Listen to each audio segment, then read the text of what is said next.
What is your opinion on the Firearms Act? All along, the Liberals have been focused on law-abiding firearms owners, who we call Grandpa Joe. They're trying to go after Grandpa Joe when Grandpa Joe wasn't the problem. He isn't the one causing crime on our streets. So why take away his firearm needlessly and spend the money to take away his firearms? There's estimates proposed that it could be between $2.7 to $6.7 billion to confiscate firearms. And this was a few years ago when the list was a lot shorter. So we are proposing that instead of spending the money taking away firearms from law-abiding people like Grandpa Joe, is to put that money towards things like scanning all containers coming across the border, dealing with those illegal firearms coming from the U.S. into Canada, and tackling what the real problem is, and those illegal guns getting into the hands of criminals that are killing kids on our streets. I think that the Firearms Act needs to be a little bit stricter, and it needs to ensure that there's no loopholes. The ones I've been hearing about are that there's abilities for 3D printers to build components of guns that are not regulated, and then you can obtain the other pieces which are regulated,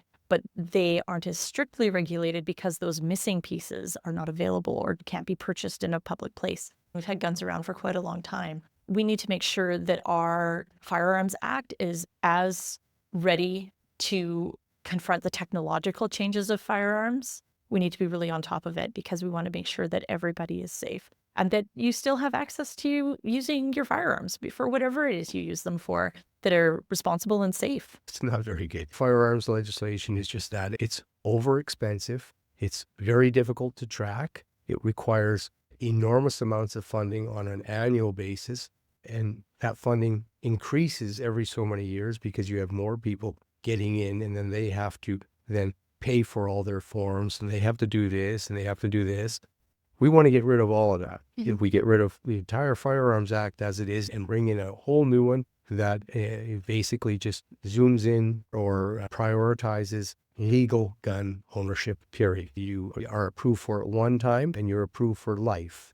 After that point in time, the only thing that's going to come up to change that is if you commit a crime, especially a crime using a gun. Dude, I love firearms. I served in the military. I was a naval reservist.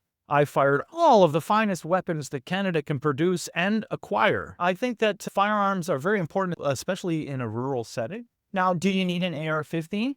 Probably not. If you're going to use a weapon, why would you buy, first of all, an American weapon like that? I would go with a fine manufactured Belgian FN if I had my choice. I think that everybody should have access to whatever tools they need to ensure their family's safety, their property safety, all of these things, right? I love them. I actually won the media challenge not too long ago. It was probably long ago. But yeah, we're blowing clay pigeons out of the sky. It was great. So I'm for it.